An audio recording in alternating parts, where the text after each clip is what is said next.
Kalau boleh saya berwasiat kepada ahli warisnya, jangan kasihan bertengkar gara-gara warisan. Biasa anak baik tapi menantu datang menghasut. Jangki marah, saya suruh kau undang nggak? Coba kita lihat korbannya judi online. Di Jawa Barat meningkat 30% perceraian gara-gara judi online. Kalau kau menang, membuat kamu ketagihan. Kalau kau kalah, membuat kamu penasaran. Cara menang judi satu saja. Saya bawakan ke kamera. Tapi ki boleh ki ustaz, kita bawa ki pulang kamera tak? Gampang, nonton YouTube. Takziah Ibunda almarhum Hajjah Hafsah. Nah, muncul itu ini beberapa hari ke depan. Sudah mengikuti ustaz tidak muncul-muncul nih? Hakul yakin ada kuotamu. Sudah itu jangan lupa like and share. Kalau bapak ibu follow artis apa kau dapat? Apa kau dapat? Tidak ada. Habis jamalmu. Bapak-bapak follow artis apa dapat? Habis amal. Kelihatan dadana, kelihatan pahana, joget itu. Tidak tahu nak kasih pegang kau. Napa ka cina-cina aja kau? Nah. Apa? Habis amalmu. Tapi kalau kau follow ustadz, satu dapat ilmunya, pahala. Dua, kau amalkan ilmunya, pahala.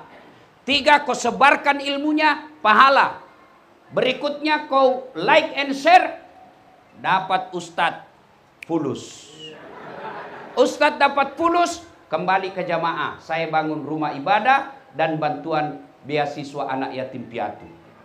Jadi kalau bapak ibu nonton itu YouTube saya, secara tidak langsung ikut menyekolahkan anak yang yatim piatu. Tapi kalau artis kau follow, apa nu dapat? Hai guys, kita lagi di Jepang menghadiri pengantin guys. Lihat ini guys, ternyata pengantin parampok. Ya, jangan lupa selesai ini follow Dasat Latif. Bisa? Simpan mi HP. Wa qalaidan bismillahirrahmanirrahim. Innallaha wa malaikatahu yusalluna 'alan nabi. Ya ayyuhalladzina amanu sallu 'alaihi wa sallimu taslima. Sesungguhnya Allah dan para malaikatnya bersalawat kepada Rasulullah Muhammad sallallahu alaihi wasallam, maka wahai orang-orang yang beriman, bersalawatlah kalian kepada Rasulullah dengan sebaik-baik salawat. Sadaqallahul azim, maha benar Allah dengan segala firman-Nya. Suatu kali Nabiullah Sulaiman alaihissalam lagi duduk-duduk ceramah bersama sahabat. Ya kira-kira seperti saya sekarang. Tiba-tiba datang tamu tadi undang. Assalamualaikum warahmatullahi wabarakatuh ya Rasulullah. Nabi Sulaiman katakan, Waalaikumsalam warahmatullahi wabarakatuh. Tapi kata, masuk maki, duduk. Duduklah tamu tadi.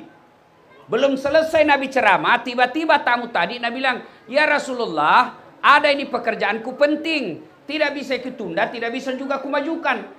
Penting sekali nih, mohon izin pergi. Saya tinggalkan majelis. Kata Nabi Sulaiman, ya silakan berangkatlah tamu tadi. Sepeninggal tamu tadi, Nabi tanya kepada seluruh jamaahnya, sahabatnya, saudara-saudara sekalian, ada yang tahu siapa itu tadi tamu? Tidak ya Rasul, Anda yang lebih tahu. Nabi Sulaiman berkata, ia minjesumpaeng malaikat pencabut nyawa. Malaikat pencabut nyawa itu tadi, malah kalau mau, dia tidak pulang sebelum diambil yang diinginkan. Dan kalau dia datang, pasti ada mau diambil. Selesai berkata begitu Nabi Sulaiman, tiba-tiba dari belakang ada anak muda berdiri. Dia bilang, ya Rasul, itu tadi malaikat pencabut nyawa. Ya, tidak pulang sebelum ambil yang dia mau. Betul. Mak damak nakke. Kenapa? Semenjak dia datang sampai pulang, saya terus lihat-lihati. Nabi bilang Nabi Sulaiman, kau barangkali itu namawi? Ya Rasulullah, jangan main-main deh. Barangkali kau namawi itu, makanya lihat-lihat kok. Ya Rasul, bawa kapal jauh-jauh kurun sampai tidak dapat main tadi. Dia bilang Nabi Sulaiman, mau kopi mana? Dia bilang pokoknya jauh. Angin. Nabi Sulaiman dengan izin Allah pandai berbicara dengan jin, pandai memerintah binatang, termasuk pandai merintah angin, tentu dengan izin Allah. Namanya mukjizat. Nabi punya mukjizat beda-beda. Ada mukjizat sesuai dengan tantangan zamannya. Ibrahim alaihissalam waktu itu yang dijadikan sembahan berhala api. Ibrahim alaihissalam dikasih mujizat Allah, tidak dibakar oleh api. Nabi Musa alaihissalam waktu itu orang-orang menyembah-nyembah sihir. Hebat, makin bagus sihirnya, makin hebat. Allah kasih mujizat Nabi Musa, tongkat yang bisa memakan ularnya tukang sihir. Kemudian Nabi Isa alaihissalam waktu itu orang menyembah-nyembah, mengagung-agungkan ilmu kedokteran. Nabi Isa alaihissalam Allah kasih mujizat, pandai menyembuhkan penyakit kusta, waktu itu tidak ada yang bisa sembuhkan. Nabi Allah Sulaiman alaihissalam pada saat itu mengagung-agungkan jin. Nabi Sulaiman diberi perintah Allah, mampu perintah jin dan berbicara dengan binatang. Rasulullah sallallahu alaihi wasallam pada saat beliau sebelum hadir, kafir-kafir Quraisy mengagung-agungkan sastra, mengagung-agungkan syair. Allah berikan salah satu mukjizatnya Al-Quran yang kalimat-kalimatnya membuat orang kagum karena tidak pernah didengar sebelumnya. Catatannya, Allah berikan mukjizat sesuai dengan tantangannya. Tapi yang diberikan mukjizat tidak seenaknya dia gunakan, itu namanya mukjizatnya. Misalnya Nabi Musa punya tongkat, tidak mentah-mentah sedikit-sedikit tongkat, sedikit-sedikit tongkat. Coba kalau bayangkan bapak-bapak semua dikasih tongkat. Marah kisah misteri tak tung jadi ular. Ibu-ibu dikasih mukjizat, pandai memerintah angin, suami tak bohong, lempar di pinggir Tanjung. Itu orang yang diberi mukjizat hanya orang yang diberi wahyu oleh Allah Subhanahu wa taala. Nah, berangkatlah ini anak muda, diterbangkan. Kata Nabi Sulaiman, "Palutui melolokegam tiwi ini." Diterbangkanlah anak muda ini kiri kanan lurus. Nabi bilang, jauh mak, enggak ada apa main kurang ajar patah bangka-bangka. Angin, kasih turun mak. Turunlah ini anak muda. Baru satu langkah kakinya diinjakkan di tanah, ketemu itu tadi tamu, nampak dari mana kok? Dari tadi saya tunggu kok. Kenapa saya tinggalkan itu tempat? Karena di sini kau harus mati. Realitasnya dia tinggalkan kematian. Dia jauhi kematian. Tapi faktanya dia datangi ajalnya. Orang biasa anak muda kalau cerita kematian langsung orang tua lihat-lihati. Yang sudah pensiun, yang sudah putih rambut. Nah, waspada kau anak muda. Kau kira orang tua dulu mati? Tidak. Orang kaya, orang miskin, raja-raja, rakyat biasa, anak muda, mati tong. Semua. Kalau harus tua dulu mati, tidak ada cucu yang mati. Kalau orang tua dulu mati, tidak ada anak muda yang mati. Tapi buktinya, faktanya kita dapat, neneknya sehat walafiat, cucunya lebih dulu mati, tabrakan. Kau anak muda? Jangan kau bilang tua pak, siapa janji kau? Pernah kau tanda tangan perjanjian sama malaikat? Ini bapak-bapak yang di depanku ini, muka-muka sakaratil maut. Laki kau mae, mau kopi mana? Saya biasa kalau lihat ke koruptor yang sudah tua, narkoba sudah tua, judi online sudah tua, saya bilang, belum tahu dia sadar-sadar. Allah kasih sudah pensiun, masih nak pikir bagaimana supaya bisa ini, bagaimana supaya bisa ini. Mestinya ketika usia pensiun, jangan aku pikir dunia. Allah sudah kasih kau 63 tahun urus duniamu. Akhir hidupmu, pikir kau akhiratmu. Nah pasti mati, mau kemana? Leke kemai. Apa? Mau pi mana? Kalau bila sakit dulu, faktanya ada orang 2 bulan di rumah sakit, sehat-sehat kembali, yang membusuk mati duluan. Kalau dibilang miskin, maka tidak mati almarhum Soeharto, kaya. Kalau bilang pejabat tidak mati para gubernur. Semua mati. Maka yang jadi masalah bukan mati. Yang jadi masalah siap kau menghadapi kematian. Ini. Apa ini? Belum tentu kau jadi camat. Di sini ada sekda, belum tentu jadi wali kota. Tapi yang pasti, nak tunggu kau malaikat maut. Dasat Latif belum tentu jadi ketua majelis ulama. Yang pasti, nak tunggu kak malaikat maut. Nah, yang jadi masalah, siap mako menghadapi sakaratil maut. Nah, pertama, tidak mungkin orang sampai surga atau neraka kalau tidak melewati satu tahap namanya madang nasangogie sakaratil maut, kata bahasa Indonesianya. Orang menghadapi sakaratil maut macam-macam, tergantung amalnya. Ada orang lagi judi, mati. Nauzubillah min dzalik. Ada orang lagi berzina, makan obat tuat, serangan jantung, mati. Mati kaperek kok. Ada orang lagi mabok, saweran. 5.000 cari teman. Nggak cukup beli vodka. Apa nak beli? Ballo. 2 jirigen. Ayo, tos. Mabok setengah. Pas mabok setengah, ambil motornya. Bayangkan Pak, kalau orang mabok setengah naik motor, dia listrik nak kira aspal. Pak, natabrak. Baru nak bilang, kurang ajar, siapa kasih pindah tiang listrik di sini? Bisa itu tiang listrik dikasih pindah. Mati masuk got, mati kafir kok. Ada hamar dalam perutmu. Siapa lagi yang masih mati-mati kafir? 40 hari setelah makan uang sogo. Katengah sing waktu pilpres.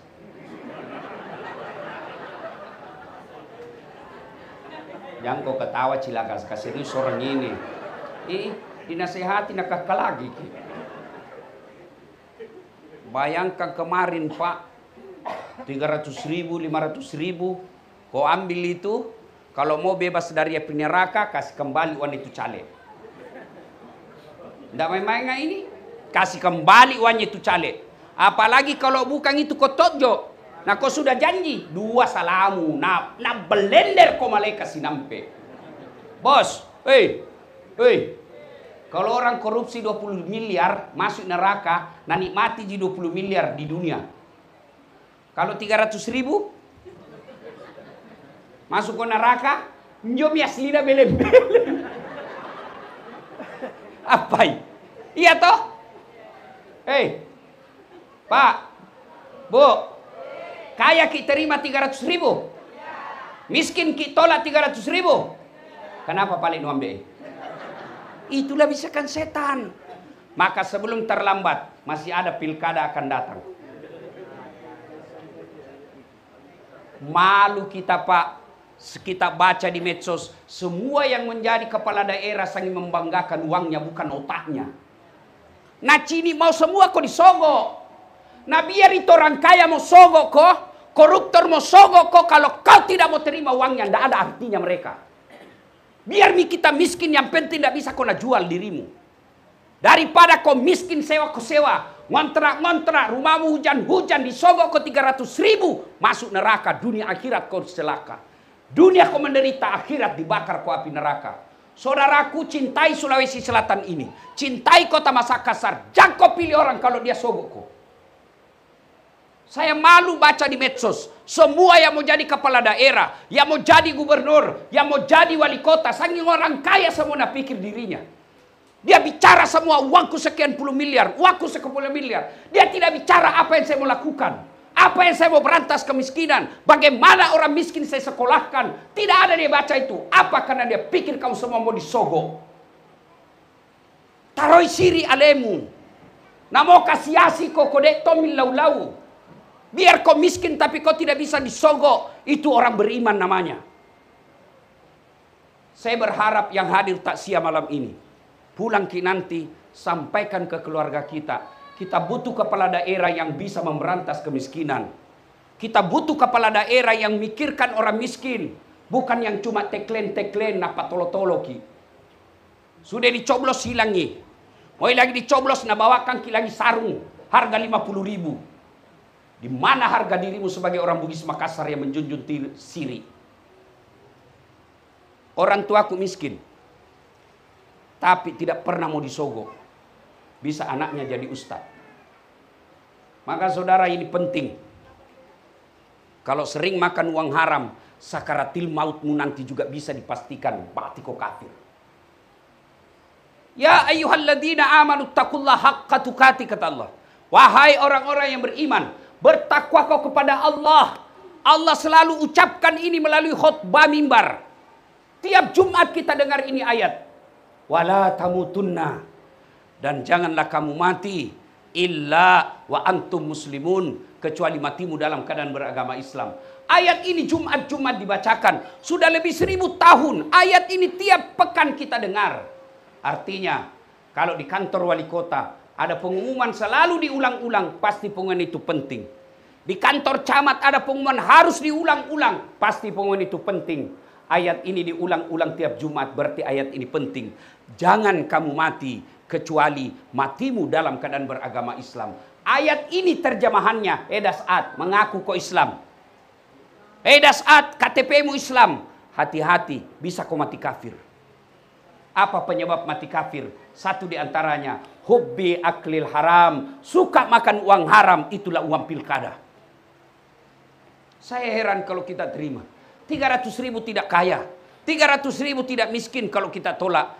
Tapi yang pasti menentukan masa depan bangsamu. Saya berharap mudah-mudahan dibawa pulang ini takziah. Kalau ini kita pegang bulan 11 nanti, ada barakat ini takziah, insya Allah arwah yang meninggal dapat pahala. Karena dengan kepergiannya kita takziah, Bapak Ibu dapat ilmu dan kita amalkan. Maka jadi amal jariah buat almarhumah. Yang kedua, kalau Bapak Ibu mau mati dalam keadaan sakaratil maut yang tenang, jangan durhaka sama orang tua. Adik-adik ini banyak sekali anak muda. Saya senang sekali malam ini karena banyak anak muda. Banyak juga orang tua merasa muda. Alhamdulillah. Dengar ini adik-adik. Tidak penting kau sekolah sampai ke luar negeri. Biar kau sekolah apa adanya. Tapi kau bahagiakan orang tuamu. Kecil bos beli mobil. Apa yang kita harap di dunia ini? Dunia toh, mau kita punya dunia. Tapi mustahil dunia dalam genggamanmu kalau yang punya dunia tidak rida sama kamu. Bagaimana supaya rida Allah kepadamu? Rida Allah fi ridal walidain. Ridanya Allah tergantung ridanya orang tua. Murkanya Allah tergantung murkanya orang tua. Kau makadani tomatoamu. Oh nak, saya berkah hidupmu. Kau pergi sekolah. Pergi kau kuliah, pergi cari kerja, lalu kau cium tangannya orang tuamu, mak, pak, doakan saya supaya saya selamat pulang dan saya dapat apa yang saya cari. Begitu emak bapakmu katakan, pergi makona, Allah memberkahimu. Itu malaikat menyertaimu jalan. Tapi adakah anak-anak begini sekarang? Cium tangan saja tidak nih. Budaya kita zaman dulu.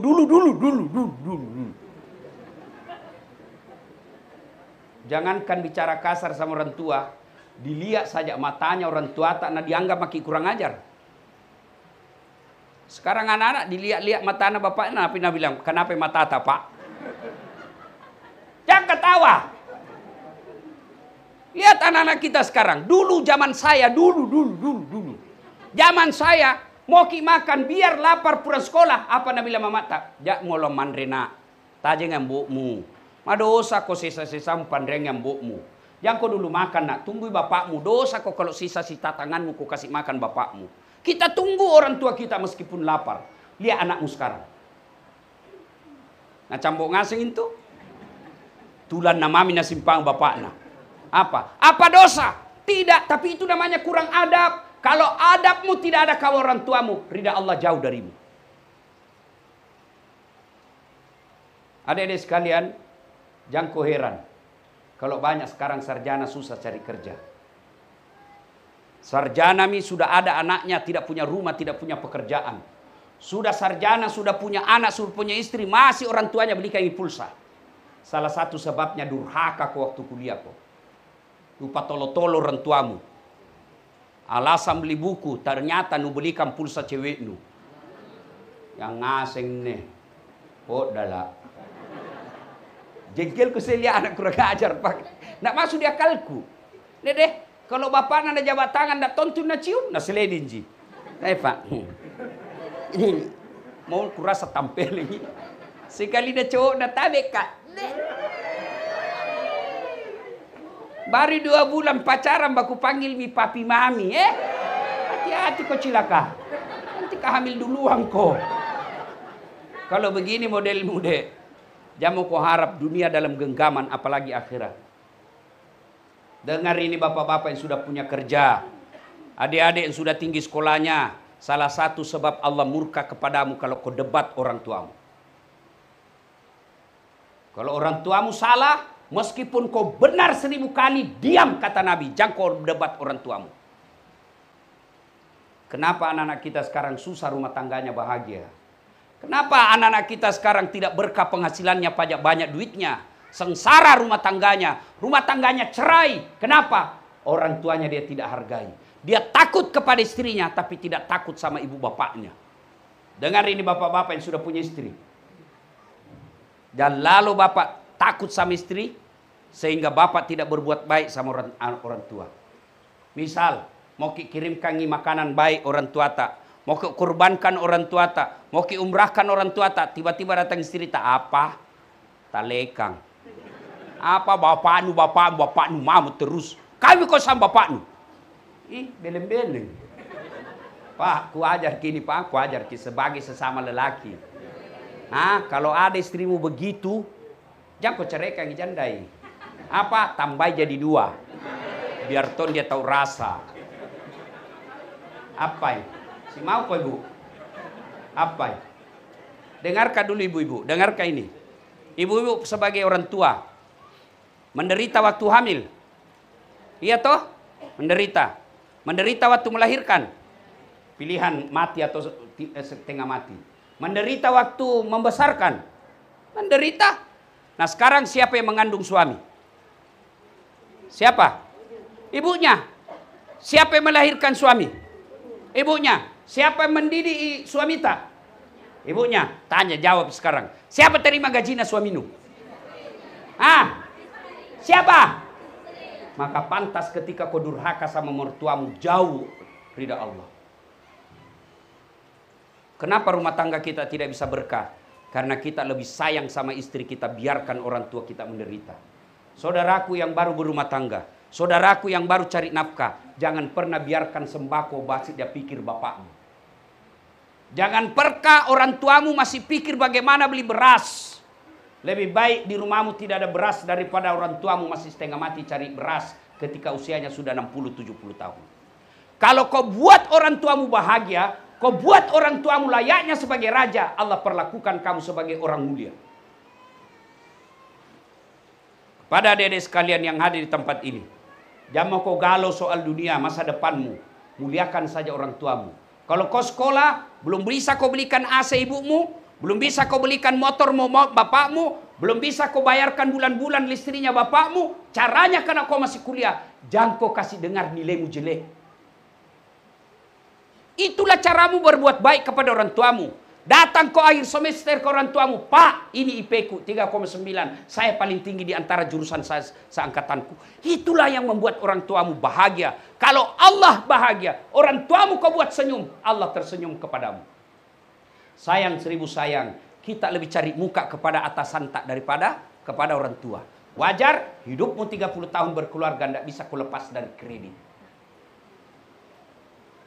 Jangan kau berharap duniamu baik kalau kau durhaka kepada orang tuamu, apalagi akhirat. Sebaliknya, orang yang baik kepada orang tuanya, Allahu Akbar, Allah muliakan di dunia, Allah muliakan di akhirat. Yang berikutnya, supaya bisa menghadapi sakaratil maut dengan baik, doa. Berdoa ki. Doanya pendek. Pendek sekali doanya. Ya Allah biha, ya Allah biha, ya Allah bihusnil khatimah. Itu mah ndak ku tahu bahasa Arabnya. Ya Allah, wafatkan saya dalam keadaan baik. Supaya bisa dalam keadaan baik kita wafat, maka satu, jangan kau berteman dengan orang-orang jahat. Jangan berteman dengan orang-orang jelek. Karena kalau dia jelek, dia bawa kau ke tempat jelek-jelek. Coba kalau berteman di majelis taklim ibu. Pasti nak ujak itu pengajian. Tapi coba kalau bawa teman kita gosip. Semua tu mau urus. Biar pergi majelis taklim begini, mak gosip gitu. Tamuna orang semua nak calla. Mulai datang na lihat orang jilbabna. Baru bengkok mukana. Apa? Ndak serasina di. Dia bilang, iyo kayak umul-umul kuliah. Iya toh? Penggosip. Kalau kau berteman dengan majelis taklim, dia ajak kamu ke majelis taklim. Kau berteman bapak-bapak dengan orang yang pengurus masjid, dia ajak kau berjamaah di masjid. Kalau kau berteman dengan peminum, awalnya dia ajak aku lihat mi saja jam kau minum. Lama-lama setan hasut kau, akhirnya kau minum, dan pada saat kau minum kena serangan jantung, mati kafir. Supaya bisa mati dalam keadaan Islam. Yang kedua, jangan tongko kunjungi tempat-tempat maksiat. Adik-adik, jangan dekati yang tempat begitu. Siapa tahu kau lagi di situ, ajalmu datang. Jangan kau tempat karaoke. Jangan kau pergi tempat-tempat biliar yang bisa di situ orang judi. Lebih kau datang ke masjid. Saya heran. Anak-anak kadang-kala bilang susah masuk surga. Aku bilang siapa bilang? Lebih susah masuk neraka, bos. Masa Ustaz? Iya. Mau kau pergi dugam? Apa namanya itu ditutup? Hah? Nuapal ngaseng. Iya toh? Gratis atau bayar? Saya malah lihat itu tas 1 juta masuk. Distempel tompa tangan. Apa? Pergi karaoke bayar atau tidak? Bayar. Selingkuh bayar atau tidak? Narkoba bayar atau tidak? Judi bayar atau tidak? Dibayar ngaseng. Dan itu mengantarmu masuk neraka. Dibayar Pak masuk neraka. Sembayang bayar atau tidak? Puasa bayar atau tidak? Ngaji bayar atau tidak? Naik haji? Kalau mampu. Mampu Pak kok. Dan itu semua jalur masuk surga. Ada lagi, untuk saya ingat, alhamdulillah. Kemarin malam saya wawancara dengan Metro TV. Bapak tahu enggak? Ternyata di Indonesia 80.000 anak di bawah 10 tahun pabotor judi online. Mau kita tahu tanda-tandanya itu anak-anak tak kalau sudah judi online. Kalau dia mentemi, tenangi, botorok mintu. Hati-hati. Kalau dulu orang judi mesti pakai domino, di sini pakai loker. Sekarang dia judi dalam kelas, dalam ruangan di kamarnya di judi. Hati-hati. Bapak-bapak, jangan kau mau dihayal-hayal itu judi. Kalau judi dulu orang begini, ada peluang menang. Tapi judi sekarang, judi online, itu diatur semua itu angka-angkanya. Tidak mungkin kau bisa kalah itu komputer. Nah atur mana mi? Nah atur mi semua. Bayangkan saya nonton lagi tadi efek. Orang yang dia dipanci, diminta tenaga kerja ke Thailand. Berapa dia dapat dari judi online itu uang Indonesia 1 hari, bukan 1 hari, 1 jam dia dapat 500 juta. Dan itu korbannya anak-anak Indonesia. Coba kita lihat korbannya judi online. Di Jawa Barat meningkat 30% perceraian. Gara-gara judi online. Apa? Baru-baru kita lihat. Oknum poluan, dia bakar hidup-hidup suaminya. Gara-gara judi online. Baru-baru lagi ada di Berau. Adiknya bunuh kakaknya. Gara-gara apa? Tapi minda lihat selalu mamanya nak curi uangnya. Judi online. Berapa banyak orang cerai gara-gara judi. Dan tidak ada orang kaya gara-gara judi. Kalau kau menang, membuat kamu ketagihan. Kalau kau kalah, membuat kamu penasaran. Cara menang judi satu saja. Berhenti. Selama kau masih judi, kau dapat uangnya, uang haram kau kasih makan anakmu. Memang kalau kau kasih makan sekarang belum kau lihat efeknya. Tapi berhari-hari, berbulan-bulan, kau kasih makan uang haram. Akhirnya apa? Anakmu terbentuk otak dan dagingnya. Barang-barang haram, jangan heran kau nasihati tidak mempan. Kenapa? Barang haram yang membentuk darah dagingnya. Berikutnya, kalau kau bisa mati dalam keadaan kafir, dalam keadaan Islam. Jangan dekati tempat-tempat maksiat. Berdoa, dan yang paling akhir lagi, mintalah pertolongan Allah Subhanahu wa Ta'ala. Sudah, Bapak Ibu, saudara-saudara sekalian, orang menghadapi sakaratil maut macam-macam. Tapi kalau kita terbiasa ngaji, insya Allah wafatnya ngaji. Dan orang kalau matinya mengucapkan 2 kalimat syahadat, Rasulullah sallallahu alaihi wasallam menjelaskan, man qama la ilaha illallah ila akhiril hayata dakhalal jannah. Siapa yang mengucapkan la ilaha illallah, penghujung hidupnya pasti masuk surga. Itu Nabi jamin. Selesai kak ceramah Pak, tiba-tiba anak-anak muda datangnya, nak bilang, kagampang ji padeng itu Ustaz. Mau pakai mati baru syahadat kak, biar 1000 kali bisa aja. Ku bilang bimanya kalau mau kau mati akal bicara. Orang kalau mau mati bos bukan akal bicara, amal. Mau kau lihat berapa banyak orang dikasih nikah tidak bisa syahadat. Lihat mako. Baca syahadatmu anak muda. Asyhadu. Asyhadu. Asyhadu. Ditampilin pi baru lancar. Ada di kampungku Pak. Setengah ada mitos di kampung kalau ada orang tidak bisa nikah syahadat tidak bisa, tampilin songkok. Cek asyhadu la ilaha illallah. Itu baru menikah, apalagi sakaratil maut. Allah bisa karena biasa. Pesan paling pertama, Pak, Bu, mau ki enak mati tak nanti, jangan lalu ki durhaka sama orang tua. Kedua, diantar maki masuk mi orang kubur. Bapak Ibu, kalau misalnya macale ki kalah, masih ada pilihan? Masih ada? Ada. Tunggu lagi 5 tahun, ikut lagi. Itu Bapak Prabowo 3 kali ikut baru menang. Iya toh? Bapak pegawai negeri, tidak disuka kisah gubernur, ada pilihan? Ada. Pensiun dini, berhenti ya. Biar lewat kau tidak ada urusan, bukan sama gubernurku. Ayo. Ibu-ibu, pergi merantau ke Jawa, tidak enak, ada pilihan? Ada. Pulang lagi di Makassar. Jadi pengangguran. Jadi organisasi Cemidu. Catat mi dulu. Apa ya? Apa lagi? Ibu-ibu, kasar suamimu. Suka mempeleng, kasar mulutnya. Ada pilihan? Ada? Ada? Pulangkan saja aku pada ibuku atau ayahku. Bertengkar tapi hilang. Bertengkar. Hamil misalnya. Ada tahu kuliah begitu.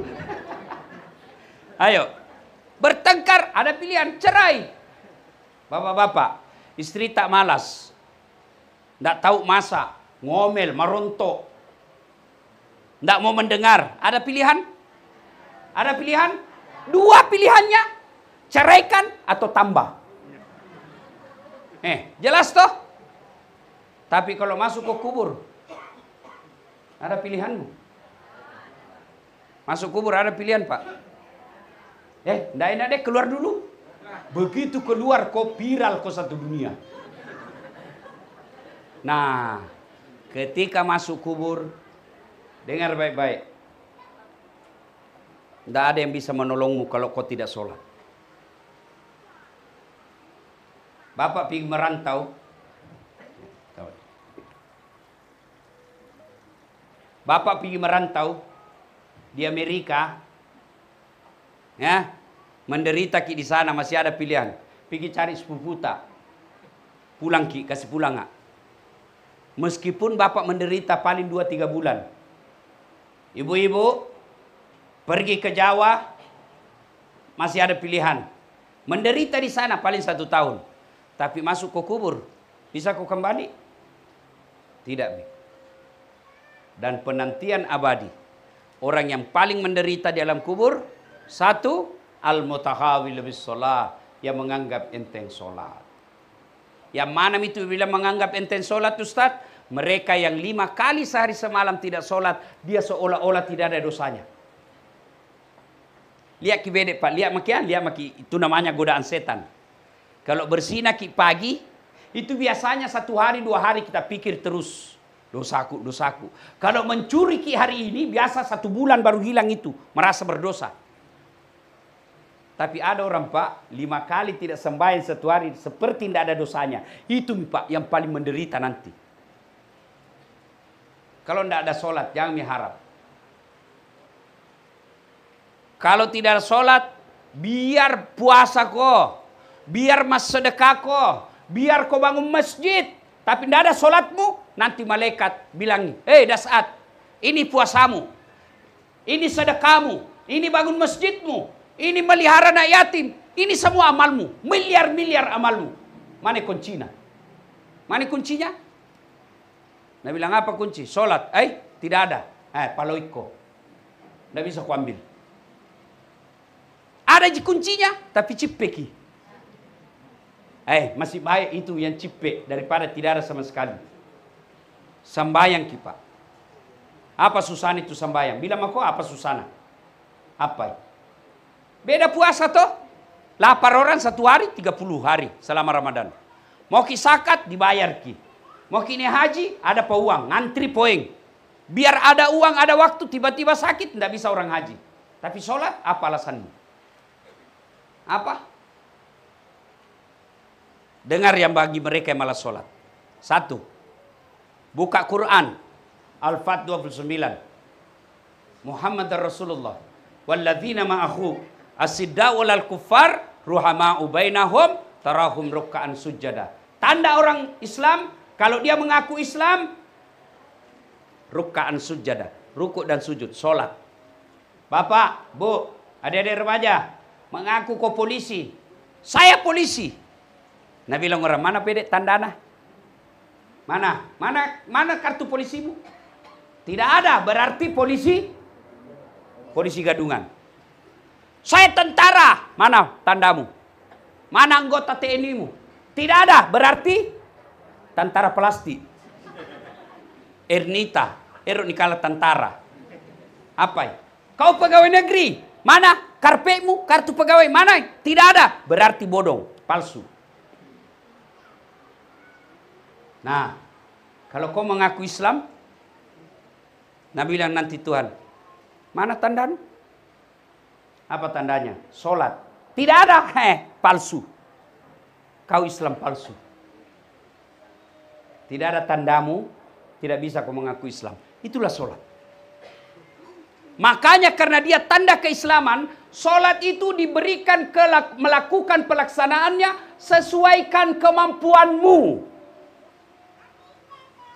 Tidak bisa kau berdiri duduk. Tidak bisa kau duduk baring. Masih tidak bisa sholat kau pakai isyarat. Matamu saja kau kasih goyang-goyang. Tidak bisa sholat kau dalam hati. Mulutmu tidak bergerak. Tanganmu sudah tidak bergerak. Hatimu saja baca semua dalam hati. Itu semua bacaan sholat. Masih juga tidak bisa kau baca dalam hati. Maka ambil kain putih bungkus. Bawa di sudiang. Apa pi? Apa pi? Sariawa nggak Ustaz? Sampai yang sariawa mah kok. Iya, Bapak. Balik WA. Nggak tahu bila sampai yang sariawa kok. Nggak bisa kena air Ustaz, tayamum kok. Apa? Nggak ada alasan kecuali malas. Bagaimana Ustaz? Nah diimpus ki ini Ustaz. Nggak bisa ki berwudu. Tayamum. Nggak bisa pakai kudung. Bungkus saja sarung. Tidak ada alasan bagi tidak sholat. Maka dia adalah tanda keislaman sehingga harus dilaksanakan apapun kondisi kita. 3. Dengar ini yang bagi malas sholat.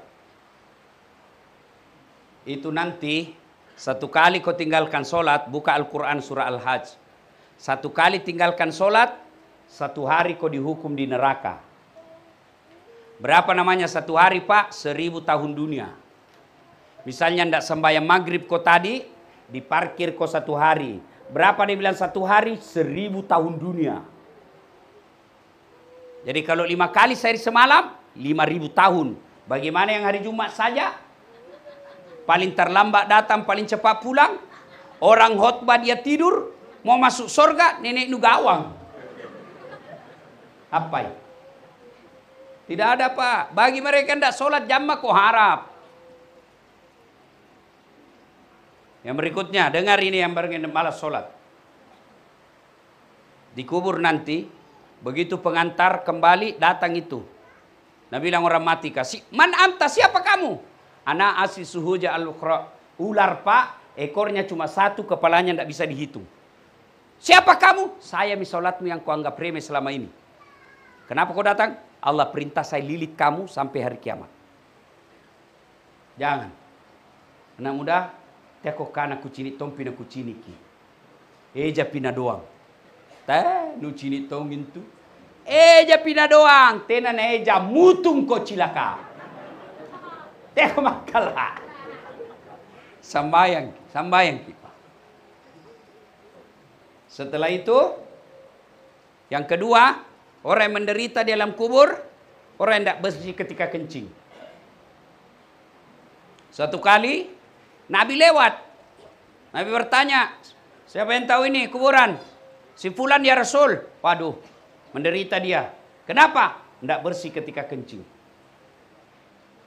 Dengar ini adik-adik. Yang selalu saya istilahkan kencing sopir. Nah, lihat bu ikut saya.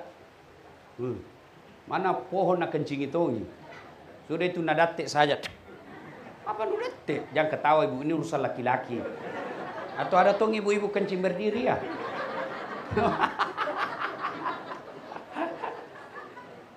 Nah, bilang bagaimana Ustaz kalau di jalan kita tidak ada air, pakai ko daun. Daun. Carana, ini kuperhatikan ko nah. Ambil daun 3 lembar. Caranya ambil daun pertama. Jangan lihat ibu, ini bapak Ji. Pertama gosok ke bawah begini. Ngapa ibu makalah? Ambil lagi daun kedua, gosok lagi ke atas. Kamene.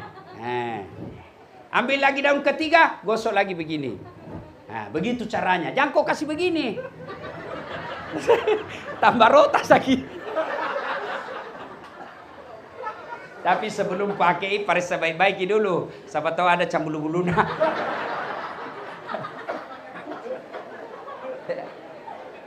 Ya. Nah, orang yang menderita, orang yang tidak bersih ketika kencing. Yang ketiga, orang yang tidak bersedekah. Padahal sudah mampu. Halo Ibu. Bu. Ini saya lihat yang di belakangku semua masna. Masya Allah. Ibu-ibu, kalau mati kisah apa kira-kira pakai itu perhiasan Ibu? Anak deh, istri kedua. Kami lagi suami no. Pura-pura gitu menangis. Ambil semua masnu. Mana gigi palsumu nak cabut juga. Begitu 3 bulan kemudian kena janda. Nak kasih semua masmu. Daripada nak pakai janda kedua, lebih baik sedekah kau sebelum mati. Itu enaknya orang kaya, Pak. Tidak perlu kau pakai yang mahal-mahal. Orang juga bilang mahal. Coba ibu pakai palsu. Tidak mungkin orang palsu. Tidak mungkin masa orang kaya pakai palsu. Itu menderita anak kita orang miskin. Biar asli mina bilang kemeto ngaleh. Maka ibu-ibu jual mitu emas tak pakai maki yang palsu. Itu namanya pandai menyikapi harta. Nah, ibu bapak saudara-saudara sekalian. Karena waktu yang terbatas. Ada juga yang enak di kuburnya menunggu. Enak dia menunggu di kuburnya.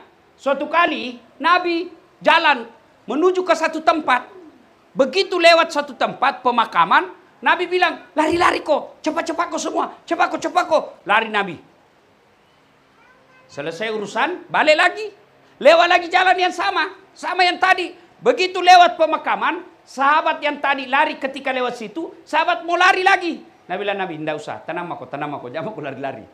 Sahabat penasaran, ya Rasul, tadi pergi disuruh lari-lari. Pulang tidak, ada apa? Nabi bilang, seandainya dikasih kau telinga seperti telingaku, kau dengar ini orang disiksa. Waktu pergi disiksa ini orang. Kenapa? Disiksa. Pulang tidak lagi. Kenapa?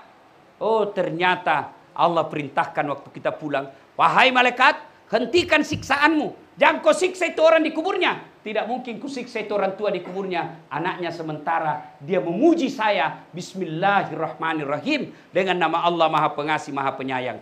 Baru bismillah nak baca anaknya, Allah sudah hilangkan azab kubur.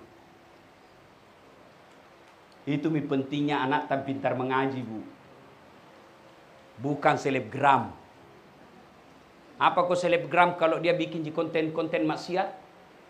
Mana itu anak macini? Cari kak. Ada mak. La haula wala quwata illa billah. Bagaimana kalau begitu anak tak? Apa? Bagaimana mi kalau masuk di kubur nah begitu anak tak?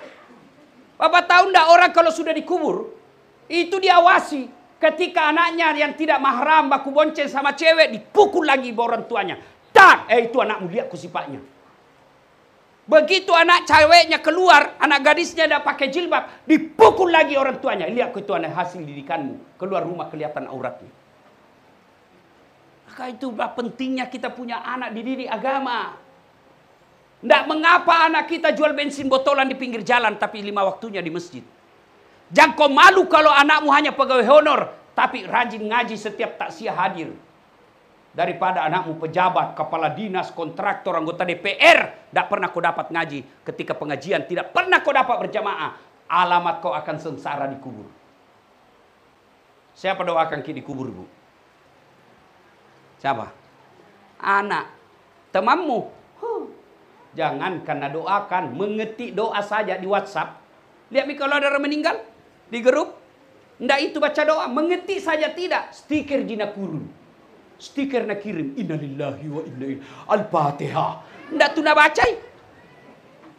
Maka ibu bapak, kembali ini evaluasi kembali cara mendidik anak kita. Doakan terus, mudah-mudahan anak kita bisa soleh dan soleha. Almarhumah meninggal pada usia kurang lebih 73 tahun. 70 lebih. Jantung mah aku tunggu kak salah. Mudah-mudahan anak yang ditinggalkan anak yang baik. Kalau boleh saya berwasiat kepada ahli warisnya, jangan kasihan bertengkar gara-gara warisan. Biasa anak baik tapi menantu datang menghasut. Jangan ki marah, saya suruh kau undang nggak? Daripada saya biarkan ki salah, tugasku saya kasih tahu ki supaya di akhirat nanti ya Allah sudah aku kasih tahu dia toh tidak mau mendengar. Tapi kalau saya tidak kasih tahu ki saya cari muka, saya nanti disiksa. Kenapa kau begitu? Ndak nak kasih tahu kau Ustaz Dasat? Ku bilang sudah mi, dia tonji kepala batu. Maka saya kasih tahu. Biasanya anaknya baik, dari kecil sama, dari rahim yang sama, dari rumah didikan yang sama, datang menantu. Bodoh mentongku kau. Masa itu adikmu dapat mobil kau tidak? Jako pulang kalau kau tidak dapat juga. Ini yang begini. Ada begitu toh? Banyak. Maka musyawarah. Hebatkan semua anaknya, ipar-iparnya, musyawarah. Memang ada ini ala warisan. Apalagi kalau warisan sedikit ji. Nabi bilang ndak miskin jako itu nah. Biar sampai 7 turunan ndak miskin jako. Masalahnya dia keturunan 8.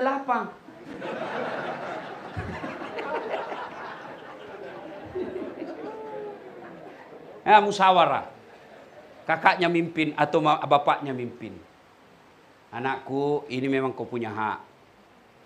Tapi ini kodong hartanya mamakmu. Tidak sempat nikmati. Itu ada sawahnya di kampung. Itu ada rukonya.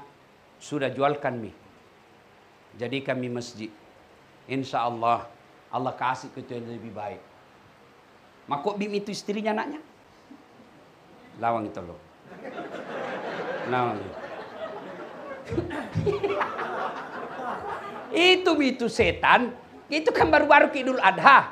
Itu kan 3 kali dilempar itu setan.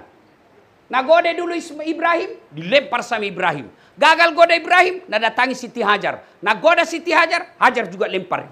Gagal ini lempar, nah goda suaminya, gagal goda istrinya. Ismail lagi nah goda, dilempar juga Ismail. Itu simbol melempar jumroh. Jadi kadangkala suami baik, istri menghasut. Kadangkala suami istri baik, anak datang. Mak, ambil maki. Bisa ku belikan motor itu, ku pakai. Ya, itu anak. Maka Bapak Ibu sekalian, kalau boleh berwasiat kepada ahli warisnya, kalau ada harta dan juga kita masih bisa hidup tanpa mengambil warisan itu, lebih kasihan jadikan itu amal jariah buat almarhumah. Karena namanya kematian Pak, bukan ki 1 bulan di situ. Orang nak ingat ki 1 bulan, nasi nak ingat ki 3 bulan. Tapi begitu 1-2 tahun tidak ada mengingat ki. Ingat maki, lihat maki saja teman yang sudah meninggal. Kapan pi diingai? Nah unda pakai lagi 100 harinya. Datang ki juga bukan berdoa, datang jaki update status. Semoga arwah dilapangkan kuburnya. Sibuk itu Tuhan mau baca statusmu. Maka kalau ada amal jariahnya, dijadikan dia masjid, dijadikan rumah panti asuhan, dijadikan rumah-rumah ibadah, dijadikan fasilitas ibadah, maka selama fasilitas itu dipakai, maka tidak usah cemas orang yang meninggal ada kiriman pahalanya. Bapak ibu saudara-saudara sekalian, ingin rasanya berlama-lama, tapi waktu jualah yang membatasi kita. Pada akhirnya Allah Subhanahu wa taala berfirman, kullu nafsin sa'iqatil maut. Semua yang hidup pasti akan mati. Tungkek maki nyawai pasti mati. Al mautu babun, mati adalah pintu yang setiap kita pasti melewatinya. Tinggal menunggu giliran. Kematian bukan nomor urut, tapi dia adalah nomor undian. Kalau tiba gilirannya, nah lihat-lihat maki malaikat siap. Sebenarnya malaikat sebelum mencabut nyawa ada mi pesannya. Apa pesannya? Mulai mi jenggok putih. SMS mi itu. Mata mulai kabur-kabur. SMS mi itu. Tiba-tiba meninggal, datang, Nabi bilang jangan dulu, saya belum siap. Nabi bilang malaikat, kenapa kau belum siap? Nah sudah mau kau diingatkan. Takziah seperti ini juga adalah WhatsApp dari malaikat melalui Dasat Latif. Tidak usah banyak kita ingat ceramahku malam ini, cukup sebelum kita tidur tanya diri kita masing-masing. Kematian adalah sesuatu yang pasti, sudah siapkah saya menghadapi kematian? Dan apa bekal menghadapi kematian? Sebaik-baik bekal kematian itu adalah satu, birrul walidain, berbuat baik kepada kedua orang tua. Yang kedua, aqimis shalah, dirikan sholat dengan sebaik-baiknya. Yang ketiga, sisanya kita perbaiki silaturahmi kepada sesama manusia. Inilah tausiah. Sebelum saya akhiri, mari kita kirimkan suratul Fatihah kepada Rasulullah Muhammad SAW. Khasiat dan keutamaannya kita ikhlaskan untuk almarhumah yang kita taksiai malam ini. Ila hadratil Nabi Mustafa Muhammad SAW, summa hususil ruhil sahibul bait al-Fatihah.